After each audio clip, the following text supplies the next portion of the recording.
Hi nurses, today topic is stroke or CVA, cerebral vascular accident। ਇਹਦੇ ਵਿੱਚ ਕੀ ਆਪਣੇ ਜਿਹੜੇ ਬ੍ਰੇਨ ਨੂੰ ਕੀ ਆ ਬਲੱਡ ਸਪਲਾਈ ਸਟਾਪ ਹੋ ਜਾਂਦੀ ਆ ਡਿਊ ਟੂ ਪਲੇਗ ਔਰ ਐਨੀ ਕਲੋਟ ਸਟਕ ਹੋ ਜਾਂਦਾ ਜਦੋਂ ਆਪਣੀ ਬਲੱਡ ਵੈਸਲਸ ਦੇ ਵਿੱਚ ਤੇ ਆਰਟਰੀ ਦੇ ਵਿੱਚ, ਜਿਹਦੇ ਕਰਕੇ ਕੀ ਆਪਣੇ ਬ੍ਰੇਨ ਨੂੰ ਬਲੱਡ ਸਪਲਾਈ ਸਟਾਪ ਹੋ ਜਾਂਦੀ ਆ ਤੇ ਪੇਸ਼ੈਂਟ ਨੂੰ ਕੀ ਸਟ੍ਰੋਕ ਹੋ ਜਾਂਦਾ ਹੈ। ਕਿੰਨਾ ਰੀਜ਼ਨਸ ਕਰਕੇ ਕੀ ਹੈ ਜਦੋਂ ਸਟ੍ਰੋਕ ਹੁੰਦਾ ਆ, ਕੋਜ਼ਿਸ ਕੀ ਹੁੰਦੇ ਆ ਇਹਦੇ। ਜਿਹੜੇ ਪੇਸ਼ੈਂਟ ਬਹੁਤ ਜ਼ਿਆਦਾ ਸਮੋਕ ਕਰਦੇ ਆ, ਓਰਲ ਕੰਟਰਾਸੈਪਟਿਵ ਬਹੁਤ ਜ਼ਿਆਦਾ ਇਨਟੇਕ ਕਰਦੇ ਆ, ਜਾਂ ਜਿਨ੍ਹਾਂ ਨੂੰ ਲੌਂਗ ਟਰਮ ਤੋਂ ਬੈੱਡ ਰਿਡਨ ਆ, DVT ਦਾ ਰਿਸਕ ਆ, ਜਾਂ ਜਿਨ੍ਹਾਂ ਦਾ ਲਿਪਿਡ ਪ੍ਰੋਫਾਈਲ ਬਹੁਤ ਜ਼ਿਆਦਾ ਇਨਕਰੀਜ਼ ਹੁੰਦਾ ਆ।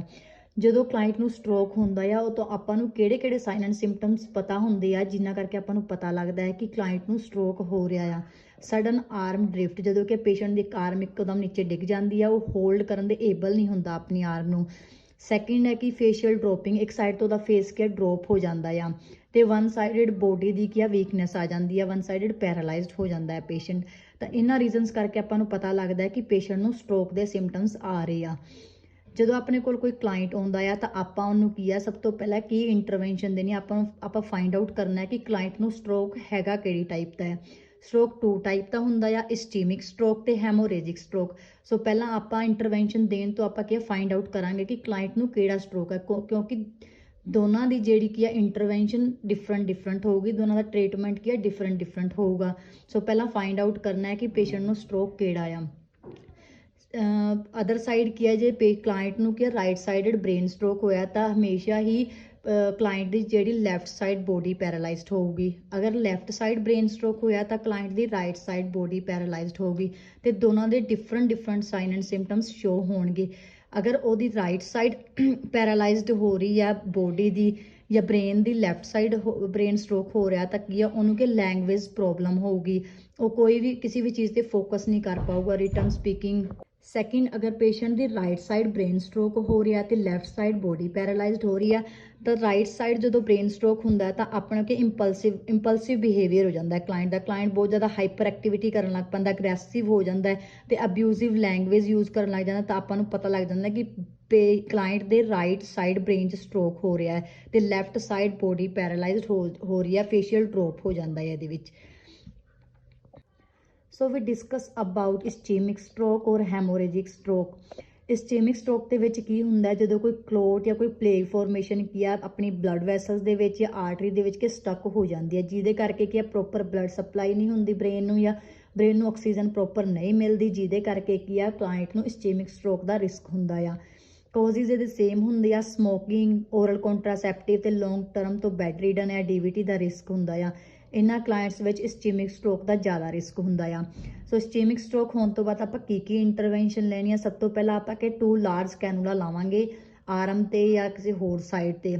ਆਲਵੇਜ਼ ਕੀਪ ਇਨ ਮਾਈਂਡ ਕਿ ਆਪਾਂ CVP ਲਾਈਨ ਤੋਂ ਕਦੇ ਵੀ ਥ੍ਰੋਮਬੋਲਿਟਿਕ ਏਜੰਟ ਨਹੀਂ ਦਿੰਦੇ, ਕਿਉਂਕਿ ਇਹਦੇ ਨਾਲ ਕੀ ਆ ਬਲੀਡਿੰਗ ਦਾ ਰਿਸਕ ਹੁੰਦਾ ਆ। ਥ੍ਰੋਮਬੋਲਿਟਿਕ ਏਜੰਟ ਆਪਾਂ ਕਾਹਦੇ ਦਿੰਦੇ ਆ, ਆਪਾਂ ਜਿਹੜਾ ਕਲੋਟ ਬਣੇ ਹੁੰਦੇ ਆ ਉਹਨਾਂ ਨੂੰ ਕੀ ਆ ਬ੍ਰੇਕ ਕਰਨ ਵਾਸਤੇ, ਤਾਂ ਕਿ ਕਲੋਟ ਬ੍ਰੇਕ ਹੋ ਜਾਣ ਤੇ ਬਲੱਡ ਸਪਲਾਈ ਕੀ ਆ ਪ੍ਰੋਪਰ ਹੋ ਜਾਏ। ਤੇ ਵਨ ਟਾਈਮ ਇਹ ਜਿਹੜੀ ਥ੍ਰੋਮਬੋਲਿਟਿਕ ਏਜੰਟ ਆਪਾਂ ਦਿੰਦੇ ਆ ਉਹ ਵਨ ਟਾਈਮ ਪੁਸ਼ ਡਰਗ ਹੁੰਦੀ ਆ ਤਾਂ ਉਹਨਾਂ ਦਾ ਇਫੈਕਟ ਆ 3 ਤੋਂ 4 ਘੰਟੇ ਦੇ ਵਿੱਚ ਆਉਂਦਾ ਆ।